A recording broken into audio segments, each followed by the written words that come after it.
Muito bem, colegas. Então vamos ao último tópico, né, de nosso módulo 2, Segurança do Trabalho, o qual nós vamos tratar da parte de nada mais nada menos do que os riscos ambientais.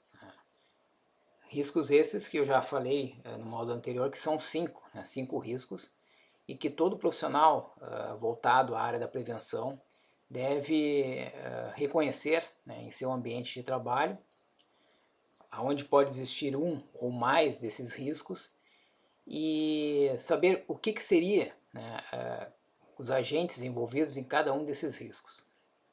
Isso é importante porque existe uma ferramenta de gestão, o qual é de obrigatoriedade, né, de ser feita pela CIPA, que é o mapa de risco, né, um documento que é de suma importância para que todos, ao visualizarem esse mapa, saiba reconhecer, né, quais são os riscos do ambiente o qual se encontra, bem como do trabalho em que executa.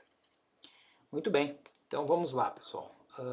Dentro do conceito, né, da classificação, os riscos ambientais são agentes presentes nos ambientes de trabalho capazes de afetar o trabalhador a curto, médio e longo prazo, provocando acidentes com lesões imediatas e ou doenças chamadas profissionais ou do trabalho, que se equiparam a acidentes de trabalho. Dentro dessa situação, né, é importante. Uma das atribuições da CIPA é a de reconhecer e identificar os riscos inerentes às atividades e ao ambiente de trabalho. No entanto, é necessário que saiba quais são esses riscos ambientais. Conhecendo-os, pode ser criada as medidas de controle necessárias para a eliminação e ou neutralização. Identificados esses riscos, monta-se o conhecido mapa de risco, que está lá na norma regulamentadora NR5 do Ministério do Trabalho e Emprego. Antigo Ministério do Trabalho e Emprego, né?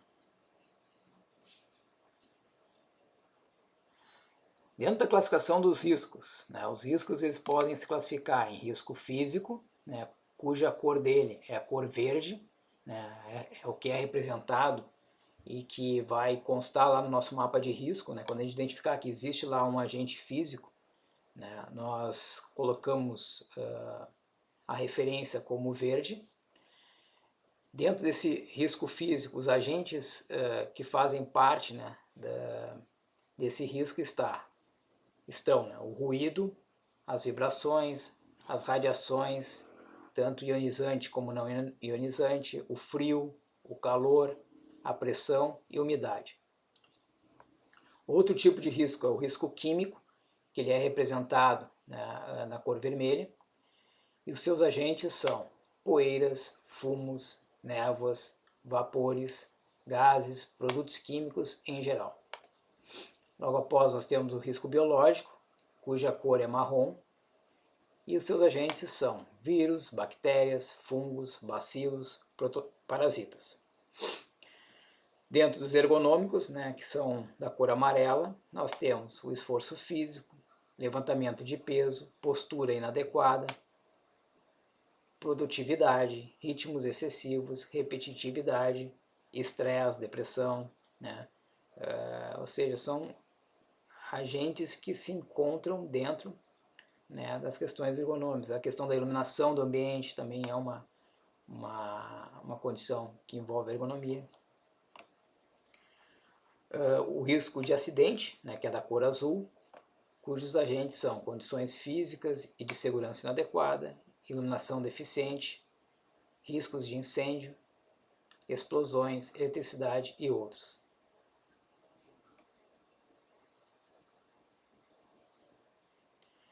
Bom, quais são os fatores, né, de influência, né, dentro dos riscos ambientais? O que pode influenciar no ser humano? Então, pode influenciar, né, no ser humano seria a natureza do risco.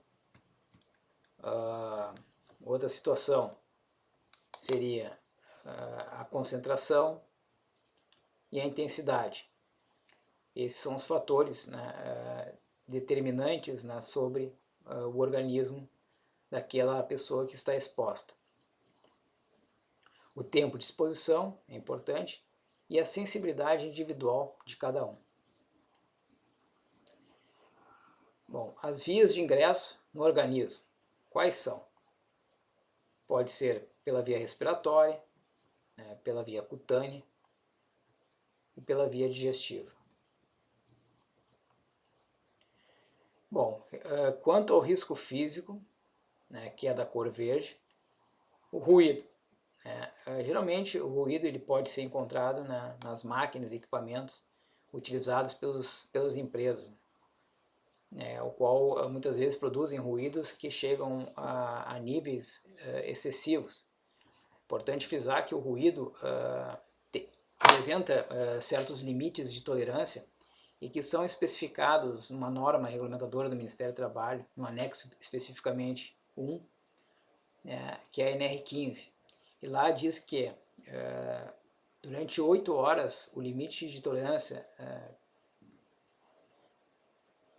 na qual o trabalhador pode ficar é 85 decibéis, tu pode ficar durante 8 horas no ambiente, né, que não vá vir a comprometer, né, a sua audição. 90 decibéis tu pode ficar durante 4 horas, né, 95 tu pode ficar 2 horas e 100 tu pode ficar 1 hora. Então, conforme a intensidade do ruído, né, que é medido em decibelímetro, né, tu tem um tempo que tu pode ficar à disposição. Então, isso deve ser muito bem cuidado. Vibrações, né, o qual muitas vezes na indústria, né, é comum, né, o uso de máquinas e equipamentos que produzem tais vibrações, as quais podem ser nocivas ao trabalhador. Pode ser vibração localizada, né, em certas partes do corpo, que são provocadas por ferramentas manuais, elétricas e pneumáticas. Generalizadas, né, ou do corpo inteiro, as lesões ocorrem com os operadores de grandes máquinas, como os motoristas de caminhões, ônibus e tratores. Então,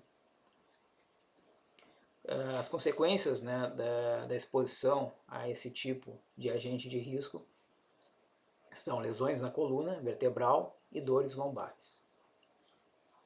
Para evitar ou diminuir as consequências, né, das vibrações, é recomendado o revezamento dos trabalhadores expostos aos riscos, ou seja, menor tempo de exposição. Além desse agente, nós temos outro agente no risco físico, que é o calor e o frio, né? São atividades realizadas em temperaturas extremas, como o forneiro, calor, e trabalhos em câmaras frias, frio, como frigoríficos. Para o controle das ações nocivas das temperaturas extremas ao trabalhador, é necessário que se tome as seguintes medidas: a proteção coletiva, colocando lá uma ventilação local exaustora, com a função de retirar o calor e gases dos ambientes, o isolamento das fontes de calor ou frio, e dentro da proteção individual o fornecimento, né, de EPI, tais como avental, bota, capuz, luvas especiais para trabalhar no frio. Onde tem câmeras frias, né, o trabalhador ele tem que utilizar equipamentos de proteção individual, né, justamente pelo fato de se expor a essa condição. No risco físico nós também temos a radiação ionizante e a radiação não ionizante.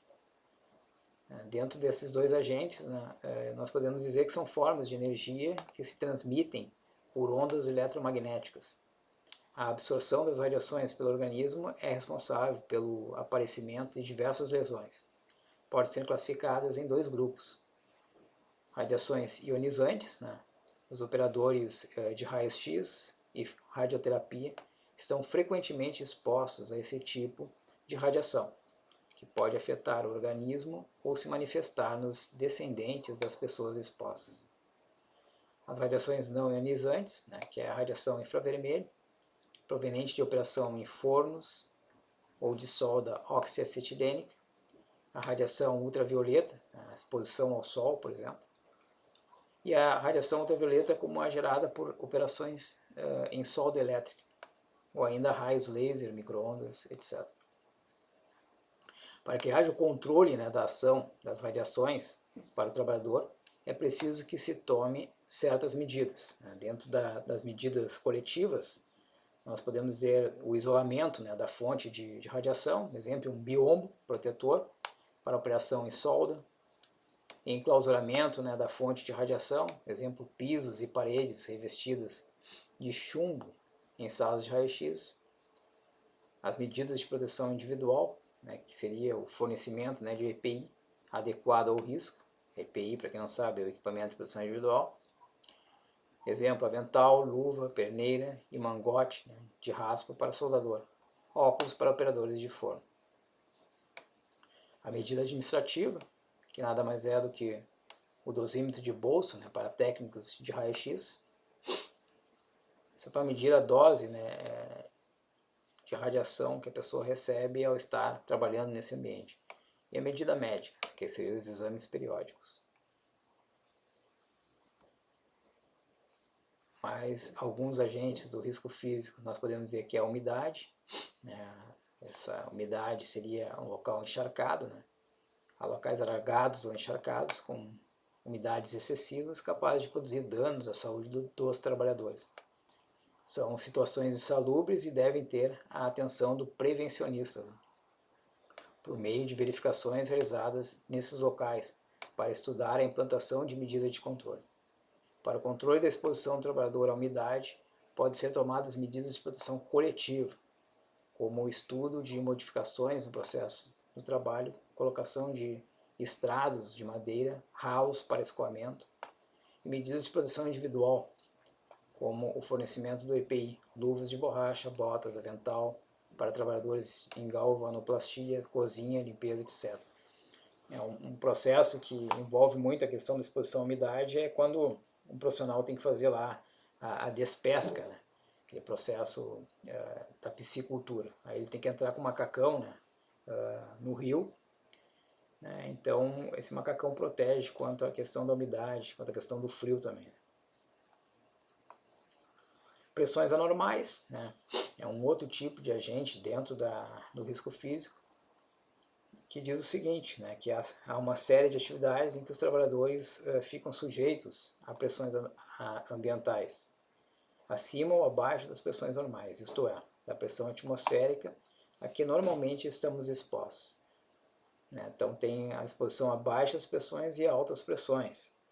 Dentro das baixas são as que se situam abaixo da pressão atmosférica normal e ocorrem com trabalhadores que realizam tarefas em grandes altitudes. No Brasil são raros, né, os trabalhadores expostos a esse risco. Dentro das altas pressões são as que se situam acima da pressão atmosférica normal. Ocorrem em trabalhos realizados em tubulações de ar comprimido, máquinas de perfuração, caixões pneumáticos e trabalhos executados por mergulhadores. Exemplo, caixões pneumáticos, compartimentos e estanques instalados nos fundos dos mares, rios e represas, onde é injetado o ar comprimido que expulsa a água no interior do caixão, possibilitando o trabalho. Usados na construção de pontes e barragens. Isso é mais a nível de construção civil, o que não vai ser verificado nas nossas atividades. Porém, a umidade pode ser uma situação em que nós podemos vivenciar, que apesar de ser qualitativa, ela deve ser feita a vistoria no local onde há essa presença.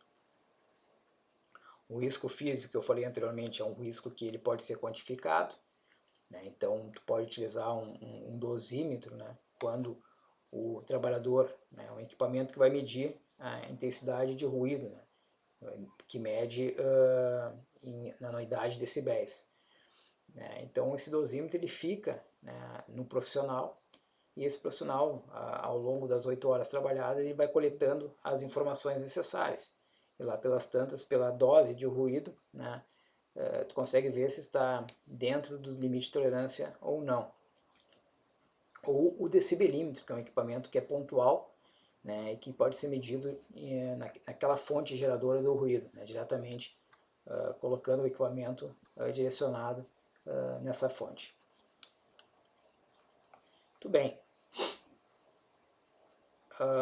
Dentro dessas situações nós podemos dizer que a relação entre risco físico versus consequências, nós podemos ter o seguinte cenário: o ruído, ele pode gerar como consequência o cansaço, irritação, dores de cabeça, diminuição da audição, problemas do aparelho digestivo, taquicardia, perigo de infarto.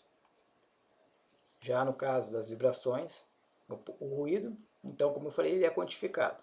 Então, ele tem um limite de tolerância, de exposição, que pode ser medido. As vibrações também é quantificável, né? O que pode gerar como consequência cansaço, irritação, dores nos membros, dores na coluna, doença do movimento, artrite, problemas digestivos, lesões ósseas, lesões dos tecidos moles. O calor, né, também pode ser medido, né? Existe um equipamento chamado de IBUTG, Índice Bulbo Úmido Termômetro de Globo, né, que mede tanto a exposição ao calor, né? Qual consequência pode gerar a exposição a esse agente de risco físico? Taquicardia, aumento da pulsação, cansaço, irritação, internação, prostração térmica, choque térmico, fadiga térmica, perturbação das funções digestivas, hipertensão.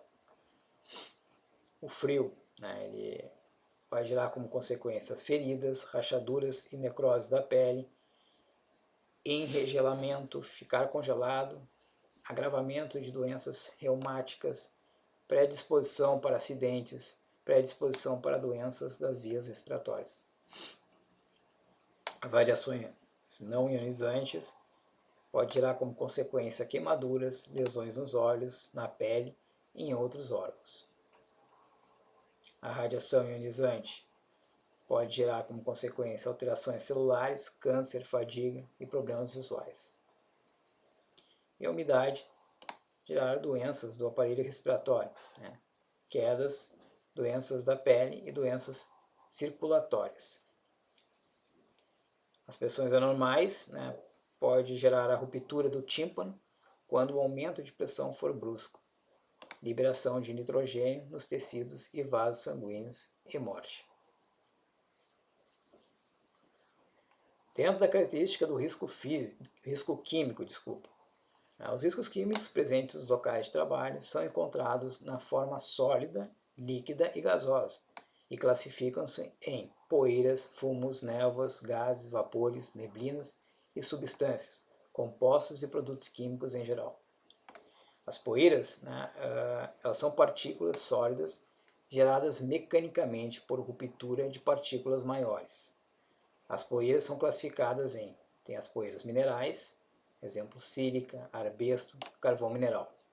É essa poeira mineral que se encontra, né, em um dos anexos, como anexo 12 da norma regulamentadora NR15, e que garante aos trabalhadores expostos a essa condição a insalubridade.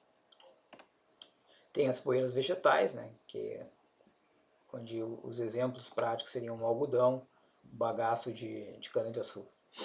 As poeiras alcalinas, né, como o calcário, e as poeiras incômodas. No caso, seria as poeiras poeiras vegetais, né, as poeiras orgânicas. Seriam as poeiras ao qual os classificadores, né, muitas vezes estão expostos, poeiras vegetais, né, ou incômodas. Né. Os fumos são poeiras sólidas produzidas por condensação de vapores metálicos. Né. Exemplo, fumos de óxido de zinco nas operações de soldagem com ferro. Névoas, partículas líquidas resultantes da condensação de vapores ou da dispersão mecânica de líquidos. Exemplo, névoa resultante do processo de pintura a revólver. Monóxido de carbono liberado pelos escapamentos dos carros. Gases, né, seria o estado natural das substâncias nas condições usuais de temperatura e pressão. Exemplo, GLP, hidrogênio, ácido nítrico, butano, ozano, etc. O risco químico também, a questão dos vapores. Né? Nós podemos dizer que são dispersões de moléculas no ar que podem condensar-se para formas líquidas ou sólidas em condições normais de temperatura e pressão. exemplo, a nafta, gasolina, naftalina, etc. As névoas, gases e vapores podem ser classificadas em irritantes, asfixiantes, anestésicos. Dentro dos irritantes, né, seria a irritação das vias aéreas superiores, né, nós podemos dizer que são os tipos químicos, né, o qual provocam a irritação. Seria o ácido clorídrico, ácido sulfúrico, soda cáustica, cloro, etc. Os asfixiantes, né, ele vai provocar dor de cabeça, náuseas, sonolência, convulsões, coma e morte. Exemplos desses tipos de agentes químicos, né, que provocam, que são asfixiantes, é o hidrogênio, nitrogênio, hélio, metano, acetileno, dióxido de carbono, monóxido de carbono. O dióxido de carbono, monóxido de carbono e metano nós conseguimos verificar, né, em espaços confinados também. Os anestésicos, né, a maioria solventes orgânicos, provoca a ação depressiva sobre o sistema nervoso, danos aos diversos órgãos, ao sistema formador de sangue, benzeno, etc. Entre os exemplos, né, desses agentes estão o butano, propano, aldeído, cetonas, cloreto de carbono, tricloroetileno, benzeno, tolueno, alcoóis, perchloroetileno, xileno, etc. Quais são as medidas de proteção coletivas necessárias quando expostos a essas condições? A ventilação e exaustão do ponto de operação, substituição do produto químico utilizado por outro menos tóxico, redução do tempo de exposição, estudo de alteração de processo de trabalho, conscientização dos riscos no ambiente. Dentre as medidas de proteção individual, né, quando não atendidas as coletivas, é o fornecimento do EPI como medida complementar. Exemplo, máscara de proteção respiratória para poeira, para gases e fumos, luvas de borracha, neoprene, para trabalhos com produtos químicos, afastamento do local de trabalho. Bom, qual seria a razão entre risco versus consequências? Quais as consequências geradas, né, na exposição ao risco químico? No caso das poeiras, né? Se for mineral, podem ser minerais, vegetais, alcalinos ou incômodos. No caso das minerais, a consequência gerada pode ser a silicose, né, e a asbestose, que nada mais são doenças que provocam um empedramento, né, do pulmão, principalmente daqueles que trabalham como os mineradores, né, que trabalham diretamente nessa atividade, ao qual tem grande dispersão de poeiras minerais. Então eles acabam se afastando muitas vezes do trabalho com 25 anos de atividade, pelo fato de estar exposto a uma condição que é insalubre, né, durante todo esse período, se aposentando, né, de forma especial. Os vegetais, né, o qual tem as consequências, seria a bicinose, bagaçose, as poeiras alcalinas, pode gerar enfisema pulmonar, e as poeiras incômodas potencializam, né, a nocividade. Dentro dos fumos metálicos, né, as consequências são intoxicação específica, né, de acordo com o metal, febre dos fumos metálicos, doença pulmonar ou obstrutiva. Fumos metálicos geralmente são aqueles profissionais que trabalham com solda, oxiacetilena, né, processo de soldagem. As névoas, neblinas, gases, vapores e substâncias compostos ou produtos químicos em geral. Né? Dentre eles tem os irritantes, né, cuja consequência pode ser irritação das vias aéreas superiores. Né? Como foi falado anteriormente, é o ácido clorídrico, soda cáustica e ácido sulfúrico. Tem os afixantes, que eu falei anteriormente, que provoca dor de cabeça e náuseas, sonolência, convulsões, coma e morte. E os anestésicos, né, que tem ação depressiva sobre o sistema nervoso, danos aos diversos órgãos, ao sistema formador do sangue. Então são agentes que se tem que tomar total cuidado, né? Muitos deles têm um limite de tolerância, que é especificado na norma do Ministério do Trabalho, a NR15, né? Lá tem no anexo, especificamente anexo 11, né, da NR15, lá tem especificado alguns agentes químicos que têm o limite de tolerância. Então é importante observar isso aí. E quando se lida com o risco químico, tem que se ter a ficha de informação de segurança de produto químico. Inclusive lá tem a informação do limite de tolerância, né? Quando não encontrada na norma regulamentadora do Ministério do Trabalho, NR15 pode ser consultado na ACGH, que é uma norma internacional e que também constam lá alguns agentes que não estão especificados na NR15. Muito bem. Dentro dos riscos biológicos, né, que é da cor marrom, né, são considerados risco biológico os vírus, bactérias, parasitas, protozoários, fungos e bacilos. Os riscos biológicos ocorrem por meio de micro-organismos que, em contato com o homem, podem provocar inúmeras doenças. Muitas atividades profissionais favorecem o contato com tais riscos. É o caso das indústrias de alimentação, hospitais, limpeza pública, quando há o fato da coleta e industrialização do lixo, né, que é uma das atividades que está lá no anexo 13 da NR15 e que dá direito àqueles profissionais que trabalham diretamente na limpeza de banheiros públicos ou na limpeza pública à insalubridade com grau máximo que seria 40%, justamente porque está exposto a essa condição aqui. Laboratórios, etc. Para que essas doenças possam ser consideradas doenças profissionais, é preciso que haja exposição do funcionário a esses micro-organismos. Então, para ser considerado como uma doença profissional ou ocupacional, né, como foi falado, né, na definição, né, dessas condições, é necessário que haja um nexo causal, né, que seja daqueles profissionais que realmente desempenham suas atividades expostos a essa condição. São necessárias medidas preventivas para que as condições de higiene e segurança nos diversos setores de trabalho sejam adequadas. De maneira geral, as medidas de segurança para os riscos biológicos envolvem o conhecimento dos riscos pelo manipulador, conhecimento em biossegurança, que é muito utilizado em ambientes hospitalares, né?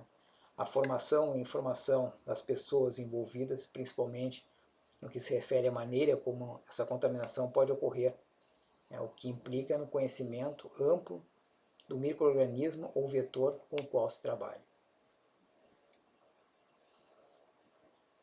Dentro dos riscos biológicos, né, o respeito das regras gerais de segurança e ainda a realização das medidas de proteção individual.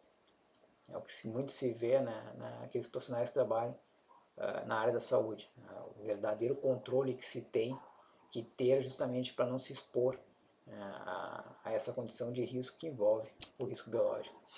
Uso de avental, luvas descartáveis e ou lavagem das mãos antes e após a manipulação, extremamente importante.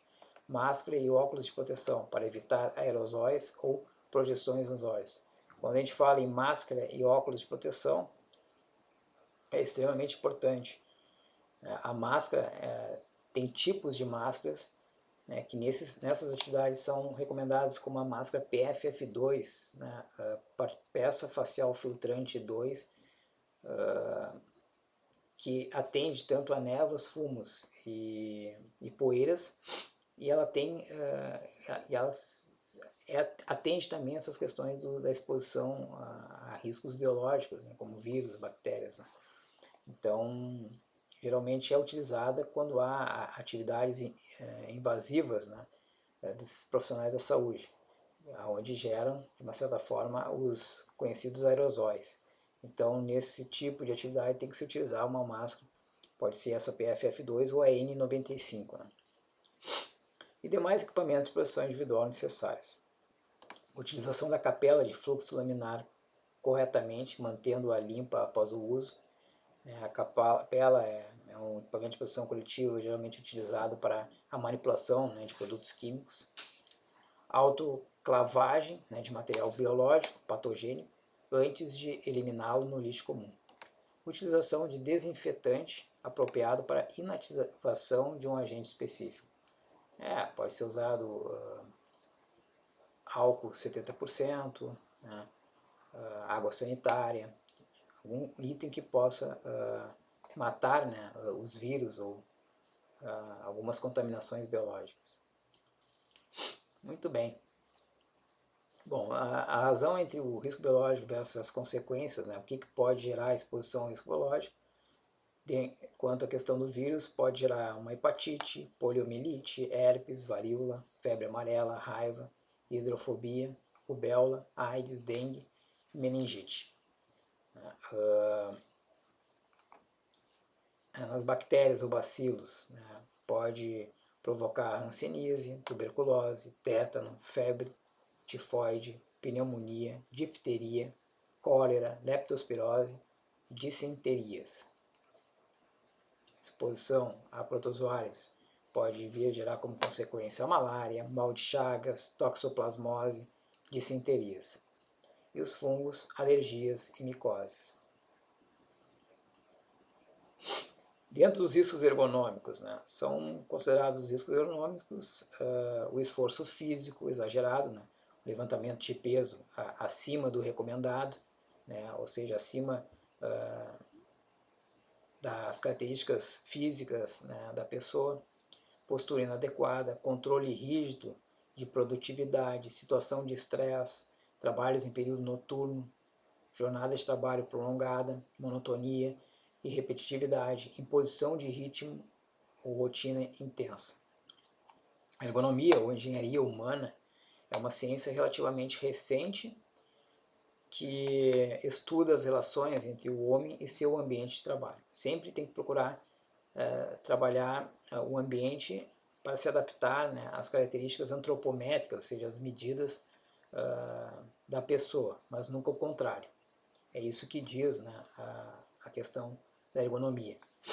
A Organização Internacional do Trabalho define a ergonomia como a aplicação das ciências biológicas humanas em conjunto com os seus recursos, né, e técnicas desenvolvidos da engenharia, para alcançar o ajustamento mútuo ideal entre o homem e o seu trabalho, e cujos resultados se medem em termos de eficiência humana e bem-estar no trabalho. Dentro das medidas de controle necessárias, né, quando a pessoa está nessas condições que envolvem risco ergonômico, podemos dizer, para evitar que esses riscos comprometam as atividades e a saúde do trabalhador, é necessário um ajuste entre as condições de trabalho e o homem, sobre os aspectos de praticidade, conforto físico e psíquico, por meio de melhoria no processo de trabalho, melhores condições no local de trabalho, modernização de máquinas e equipamentos, extremamente importante, melhoria no relacionamento entre as pessoas, alteração no ritmo de trabalho, ferramentas adequadas, postura adequada, etc.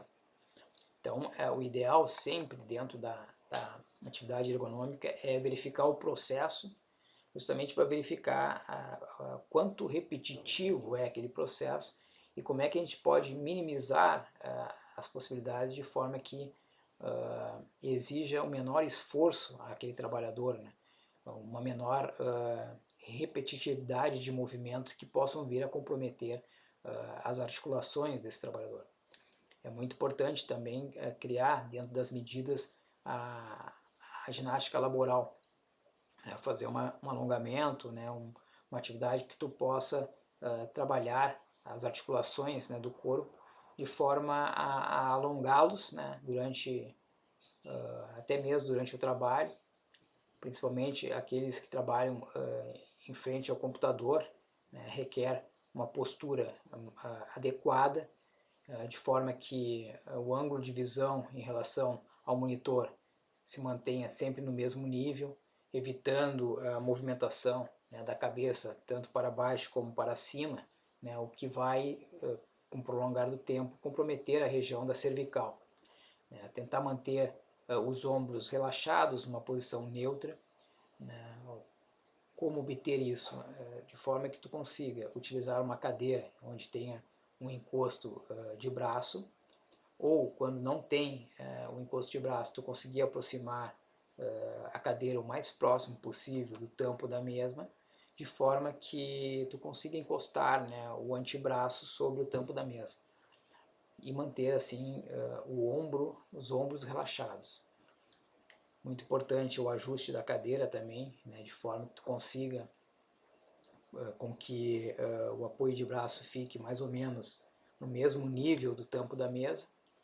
Importante na questão da ergonomia fazer com que o mouse e o teclado fiquem no mesmo nível, evitando movimentos de forma que o punho, né, tenha que ficar com a mão dobrada. Né? Isso vai, ao longo do tempo, gerar alguma tendinite, né?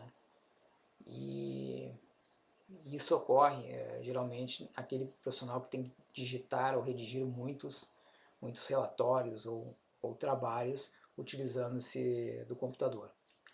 Então, é de suma importância que se tenha um cuidado, uma análise, né, nesse aspecto, justamente para evitar as dores tais como a LER, né, que é a lesão por esforço repetitivo, ou a DORT, doença osteomuscular relacionada ao trabalho. Tudo isso aí está dentro, né, da exposição a esse risco ergonômico. Muito bem, risco de acidente versus as consequências, né? O risco de acidente é um outro tipo de risco existente, né? E quais são as consequências geradas? Dentro do arranjo físico inadequado, por exemplo, é um tipo de risco de acidente. Máquinas e equipamentos sem proteção, né? Com certeza é uma forma, é uma fonte que pode vir a gerar um risco de acidente. Ferramentas inadequadas ou defeituosas, né? É uma condição perigosa. Iluminação inadequada, né? Ou seja, uma péssima iluminação com certeza vai diminuir a visibilidade do trabalhador, né? E ele pode vir a se chocar, né, com algum arquivo ou até mesmo acabar ocasionando um acidente, como no caso daquele nosso estudo de caso, onde tinha uma empilhadeira, né, e o translado de um pedestre próximo àquela empilhadeira, né. Se o local é mal iluminado também, não vai ter como observar bem as sinalizações, né, que estão na fábrica. Então é muito importante a questão da iluminação estar boa para o ambiente a qual se está, né, justamente para evitar um acidente.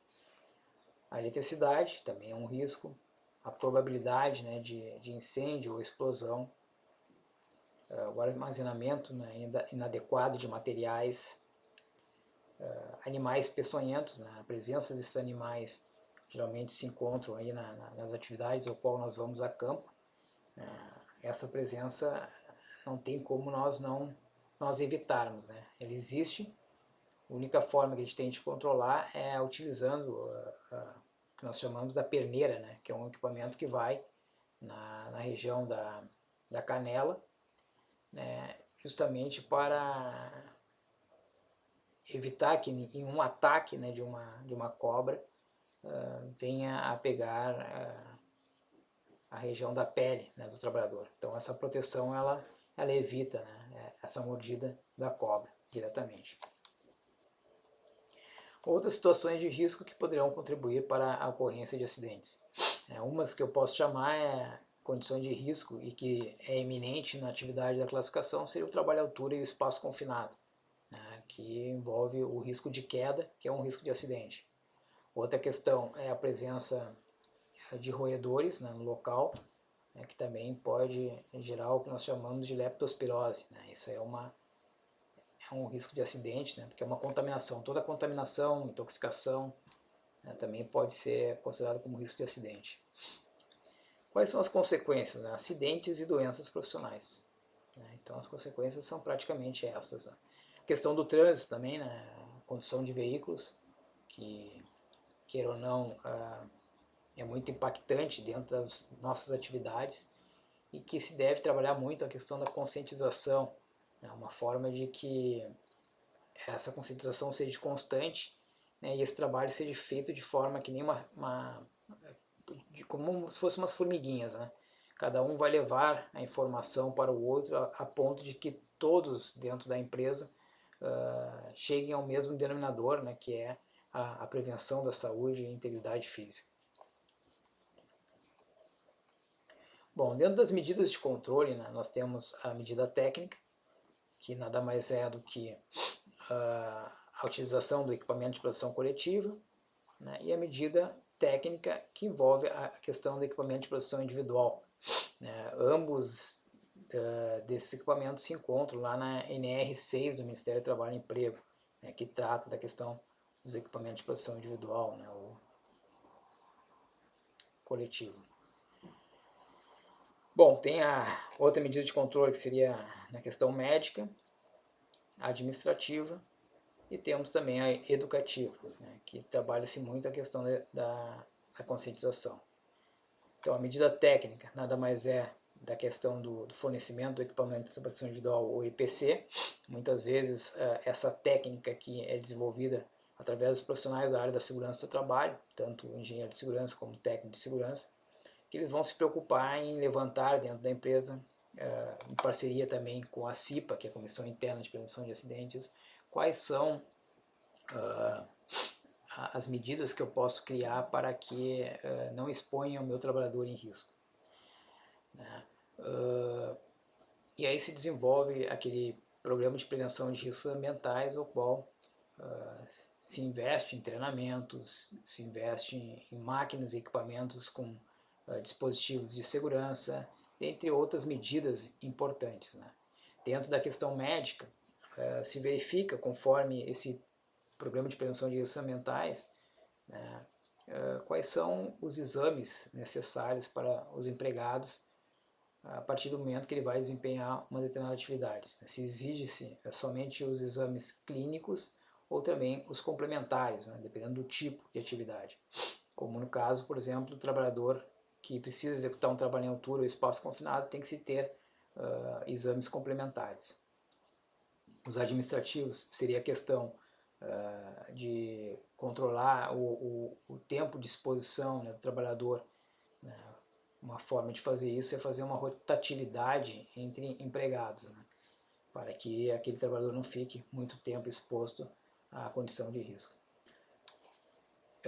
E a questão educativa, que seria a conscientização, né, uma das formas de conscientização seria através da Semana Interna de Prevenção de Acidentes, que é a CIPAT, né, que trabalha bastante assuntos que estão envolvidos, né, na parte da prevenção à saúde de todos os trabalhadores.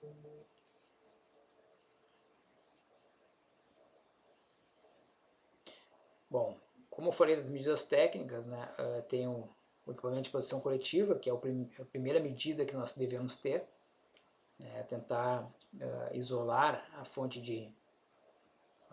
geradora. Que nós temos exemplo de uma máquina, né, o qual tem essas partes móveis da máquina que devem ser protegidas a ponto de evitar com que o operador venha a perder um braço, ou uma mão, ou um dedo. Né? Então, deve-se ter proteções como carenagens, né, que protegem esses elementos mecânicos, né, justamente para evitar com que haja um acidente, né, com o trabalhador. Isso seria uma forma de eliminar, neutralizar ou sinalizar, né, o risco, que é um risco grave, né, muitas vezes, pois se o operador lá pelas tantas perder um braço, né, o braço o qual requer com que ele coloque em funcionamento essa máquina, com certeza ele não poderá mais atuar nessa função. E aí muitas vezes vai ter que ser reabilitado para outra função, pois teve a amputação, né, de um braço. Logo após, se não conseguirmos, né, ter êxito, claro, nessa equipamento de proteção coletiva, tem o equipamento de proteção individual, né, que nada mais é do que aquele equipamento que é mencionado lá na NR6, né, e que tem que ser de uso individual, né, não pode ser utilizado por mais de uma pessoa, né, e que de uma certa forma evita, né, ou diminui a lesão. Dentro das prioridades no controle de risco, nós temos primeiramente eliminar o risco, né, dentro da hierarquia, né, que nós temos que trabalhar na eliminação do risco. Logo após, se não conseguido, né, fazer a neutralização ou isolar o risco através do uso de equipamentos de proteção coletiva. E, em último caso, proteger o trabalhador através do uso de equipamento de proteção individual. Justamente porque o equipamento de proteção individual não garante que durante toda a atividade que o profissional vai executar, né, durante as 8 horas de trabalho, que ele não vai, em algum momento, retirar o equipamento, neste momento de retirada do equipamento sofreu um acidente. Já o equipamento de proteção coletiva não tem como acontecer esse erro. Né? Esse equipamento ele neutraliza, né, ele faz com que não só um trabalhador esteja seguro, como o coletivo, né? Então, eliminar o risco, primeiramente, para que isso aconteça, tu aplica a ideia do equipamento de proteção coletiva, né? Se o risco ainda estiver presente, mesmo criando essas medidas, tu fornece, né, o EPI, né, ou tu aplica o equipamento de proteção individual, né, justamente para evitar o acidente, evitar, na verdade, que ocorra algum dano ao trabalhador. Dentro das medidas médicas, né, desenvolver o Programa de Controle Médico de Saúde Ocupacional, conhecido PCMSO, né, que é um documento que é feito justamente com base no levantamento dos riscos, né, que se encontra lá no Programa de Prevenção de Riscos Ambientais. Esse programa aqui é feito pelo médico coordenador, né, e é ali que ele diz quais são os exames necessários, né, e que cada trabalhador tem que fazer quando exposto a determinado agente de risco.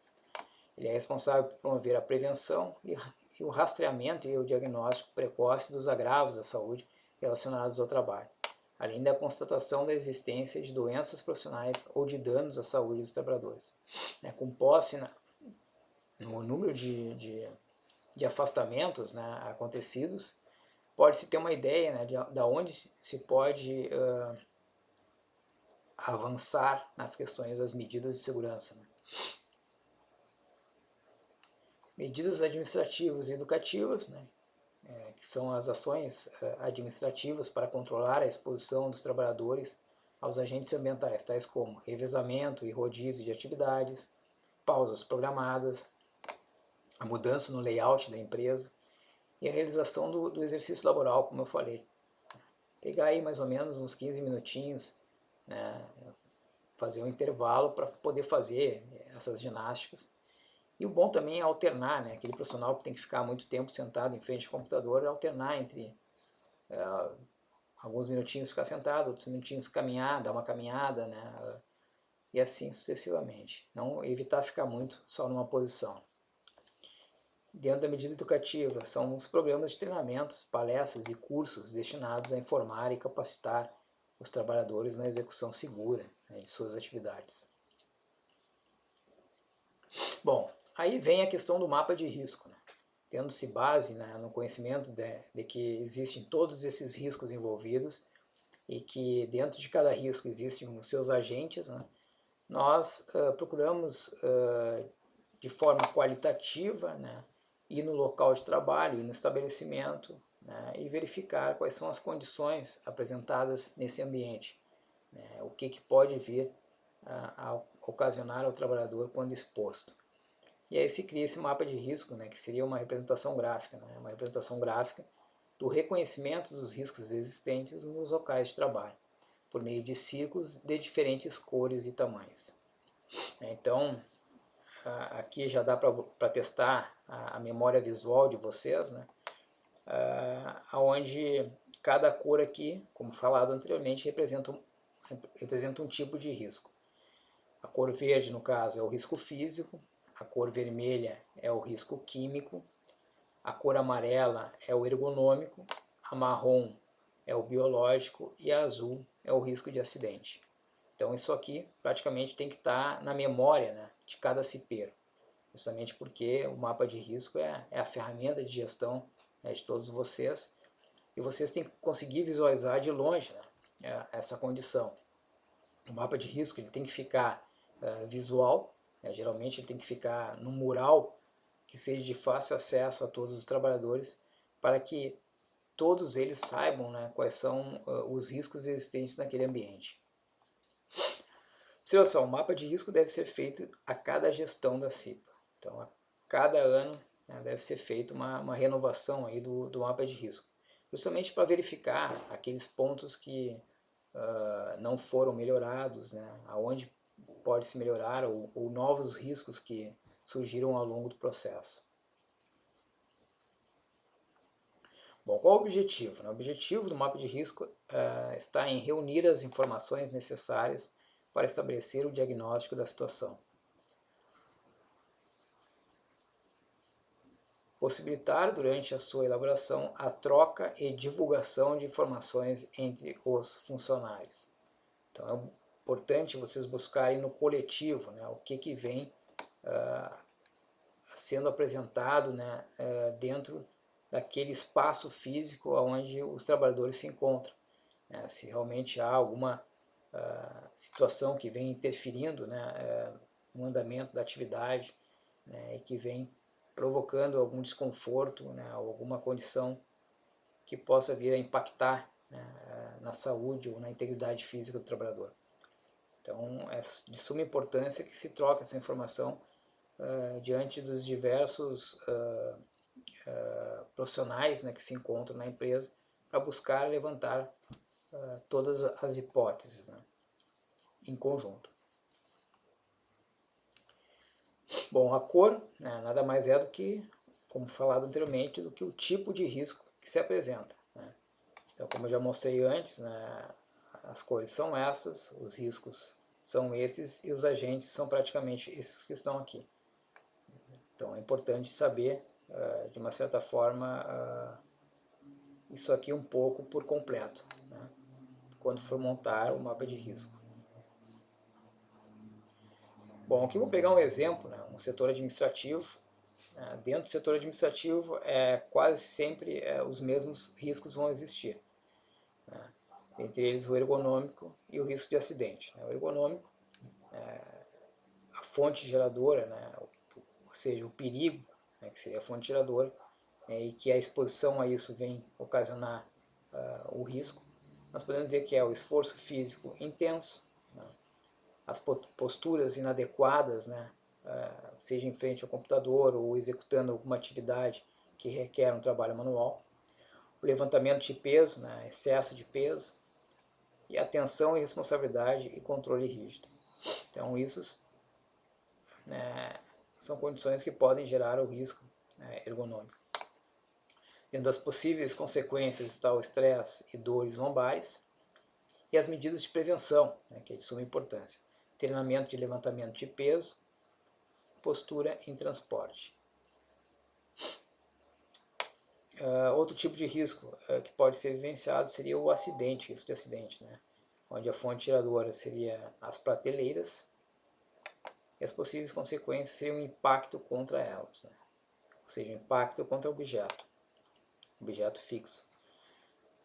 E dentro das medidas de prevenção estaria a organização, né, dos materiais pesados na parte inferior.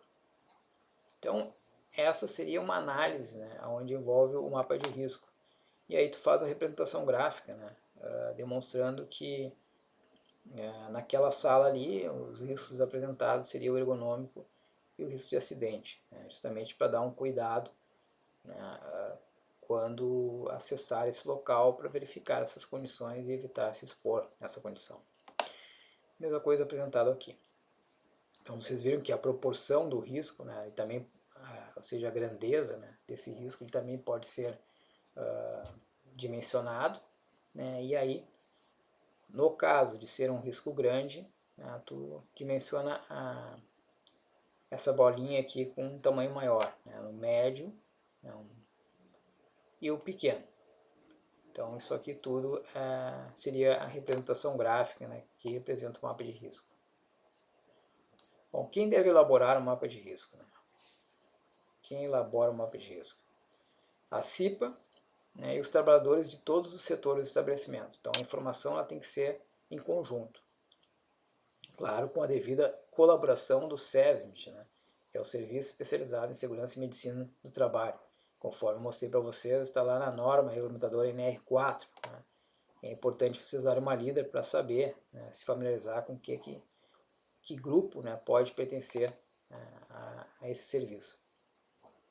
Importante, pessoal, é imprescindível a participação dos trabalhadores devido ao conhecimento da área, a pessoa que está diretamente lá no seu dia a dia e consegue ter uma percepção visual maior, e o envolvimento com os riscos, né?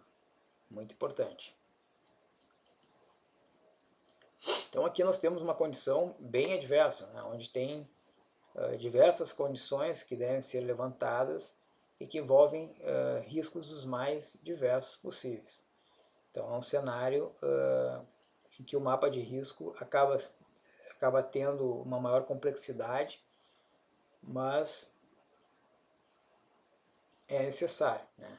Nós verificamos várias situações aqui que podem gerar acidente, né? Como questão de organização de material, questão de disposição da rede elétrica, da parte elétrica, a velocidade com que anda o motorista da empilhadeira, nós vemos que tem óleo na pista, né? Então, o pessoal não utilizando o equipamento de proteção individual e operando máquinas e equipamentos, creio eu, né, que não tem aí os devidos treinamentos, né, e máquinas e equipamentos sem as devidas proteções, né, a gente verifica diversas condições aqui que fogem, né, da normalidade e que com certeza num ambiente desses a probabilidade de acontecer o acidente se torna muito maior.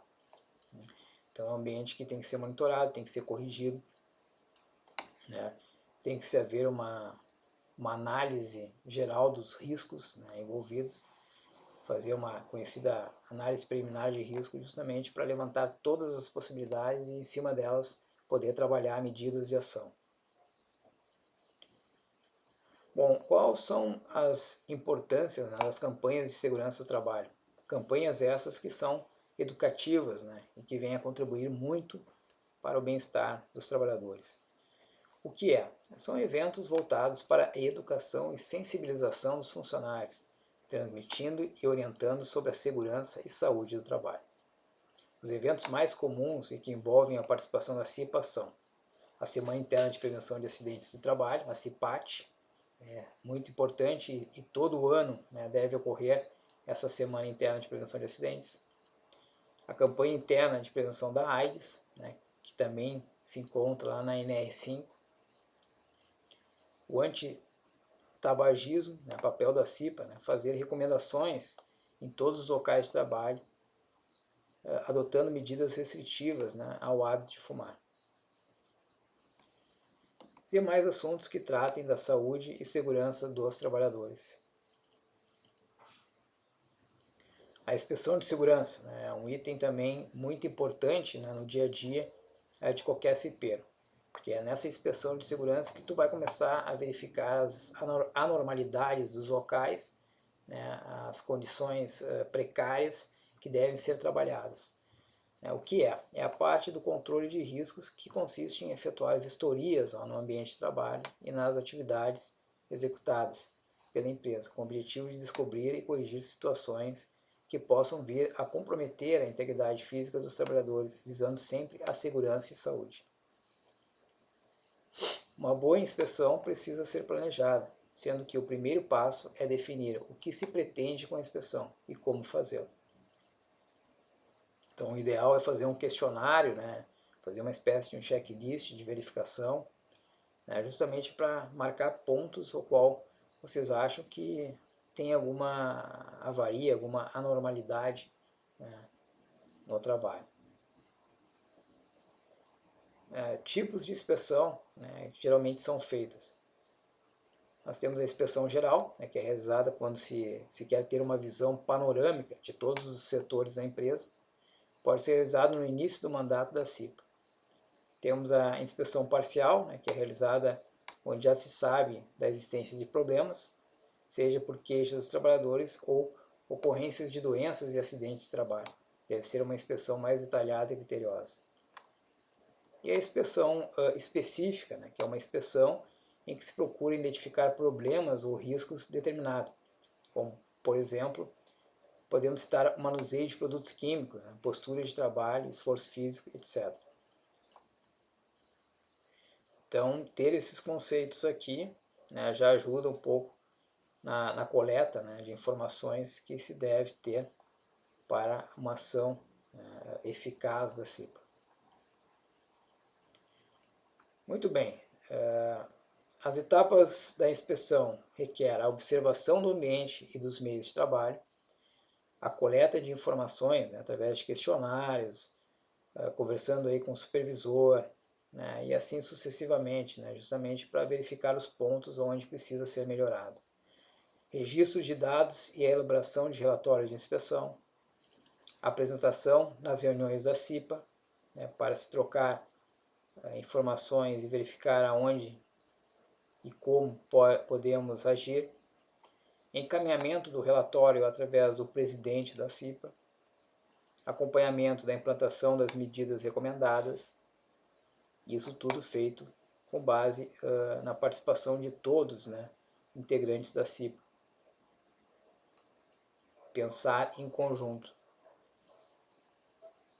Equipamento de proteção individual. Agora entramos na questão das medidas de controle. Equipamento de proteção individual, como eu falei, existe uma norma regulamentadora do Ministério do Trabalho, a NR6, antigo Ministério do Trabalho, que trata desse assunto. Para que seja um equipamento de proteção individual, é importante vocês saberem que ele tem que ter um certificado de aprovação. Esse certificado de aprovação, né, ele é emitido por órgãos regulamentadores, como, por exemplo, o Inmetro, né, seguindo certos parâmetros, né, ou seja, certas normas técnicas que trazem os requisitos necessários, e aí certos laboratórios fazem os testes dos equipamentos, e aprovado ganha lá o certificado de aprovação. Isso para alguns equipamentos de proteção individual, por exemplo, o cinturão tipo paraquedista e o capacete. Para outros equipamentos, requer somente esse certificado de aprovação que é o que garante que este equipamento foi testado e aprovado dentro das características do qual se apresenta em norma técnica, né? Norma técnica essa da ABNT, Associação Brasileira de Normas Técnicas Brasileiras. Então, todo meio ou dispositivo de uso individual destinado a proteger a saúde e integridade física do trabalhador.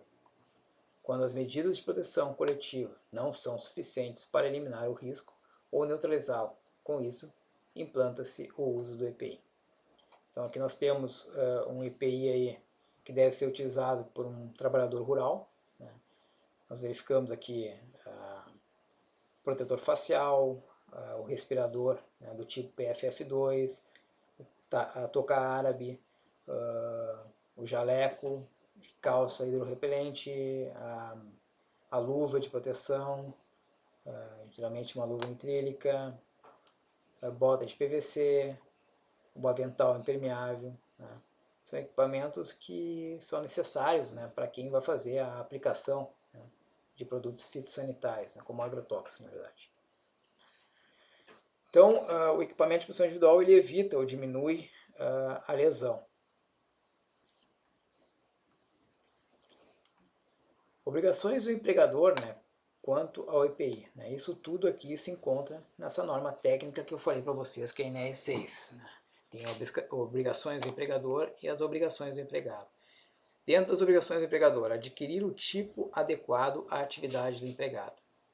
Fornecer ao empregado somente o equipamento que contenha o CAO, Certificado de Aprovação. Extremamente importante. Treinar o trabalhador sobre o seu uso adequado. Tornar obrigatório o seu uso. Substituí-lo imediatamente quando danificado ou extraviado. Responsabilizar-se pela manutenção periódica e sua higienização. No caso das obrigações do empregado, quanto ao EPI, seria usá-lo apenas para a finalidade a que se destina. Responsabilizar-se pela sua guarda e conservação, comunicar ao empregador qualquer alteração que o torne impróprio para uso. Que nós vemos aqui um aplicador aí de produtos químicos, né, de agrotóxicos, sem fazer o uso da vestimenta apropriada, né, que é, como eu mostrei anteriormente, seria essa aqui. Então, está extremamente em risco, né, quando exposto a essa situação. Bom, dentro da questão do equipamento de proteção coletiva, né, que é a primeira fase que nós devemos tomar, né, nessas medidas de controle, nós podemos dizer que são os equipamentos que neutralizam o risco na fonte, dispensando, em determinados casos, o uso dos equipamentos de proteção individual. Aqui nós verificamos, né, algumas condições que envolvem equipamentos de proteção coletiva. Aqui nós vemos uma estrutura de acesso, né, à caçamba do caminhão. Então tem uma escada, né, tem um guarda-corpo, né, esse guarda-corpo de uma certa forma serve como uma barreira, né, para evitar a queda do trabalhador quando trabalha em uma altura, né, nesse caso uma altura acima de 2 metros. Então toda atividade executada acima de 2 metros, onde haja risco de queda, é o trabalho em altura. Mas claro, aqui o profissional estaria protegido. A partir do momento que o profissional tenha que sair daqui para ir para a caçamba do caminhão, que é o caso do classificador, por exemplo, ele tem que subir aqui, tem que pular para a caçamba do caminhão para coletar a amostra de grão. Já em cima aqui dessa caçamba, né, ele não estaria amparado, né, teria que haver o que nós chamamos de um trava-quedas retrátil, né, o trabalhador usar um cinturão tipo paraquedista, como mostrado na foto aqui, ter um trava-quedas retrátil, o qual ele vai conectar, né, a sua argola dorsal, né, do cinturão, né, nesse mosquetão, né, de pequeno orifício do trava-quedas retrátil, que é um equipamento que vai preso, né, a uma estrutura, né, uma viga, um trilho, né, que é uma viga em I, onde tem um carrinho que percorre, né, essa viga. Né, e aqui está o trava-quedas. Então esse trava-quedas tem um cabo de aço que vai preso no cinturão do trabalhador. E aí ele sobe a escadaria, que seria essa plataforma que vai dar acesso até a caçamba do caminhão. E ele pode, então, passar da estrutura aqui, né, a plataforma aqui para o caminhão, porque ele vai estar sempre ancorado. Então ele pode executar a atividade dele aqui, caminhando em cima do caminhão, que se ele cair, sofrer a queda, né, esse sistema aqui ele bloqueia, né, funciona que nem um cinto de segurança veicular, ele bloqueia, evitando assim que haja um impacto do trabalhador no nível inferior, que seria o chão. Então esse equipamento de proteção coletiva consegue eliminar ou neutralizar ou sinalizar o risco, né? É extremamente importante e atende a todos que dele dependam, né? E nós temos uma outra condição, né, que envolve a exportação. Então tem muitos profissionais da classificação que desenvolvem suas atividades, né, utilizando esse equipamento de proteção coletiva aqui, que seria a plataforma que dá acesso, né, à caçamba do caminhão. Aqui nós vemos uma escada, né, que para o acesso a essa escada, que é uma escada marinheira, tem que ter uma linha de vida vertical, nesse sentido aqui, para que o profissional possa conectar um trava-quedas de cabo de aço, por exemplo, que é um equipamento de proteção individual, né, porque esse equipamento se compra justamente com as mesmas, pelo mesmo fabricante do cinturão. Então ele é um conjunto com cinturão, né? Então tu pode utilizar ele, aí tu bota geralmente se conecta na argola peitoral e conecta no cabo de aço, aí tu pode subir nessa escada, subir e descer, e tu vai estar com um ponto, né, de ancoragem, que se tu sofrer a queda, tu vai estar protegido, né, quando utilizado esse equipamento. Então é isso, pessoal. Terminamos por aqui. Obrigado a todos e até o próximo módulo. Valeu!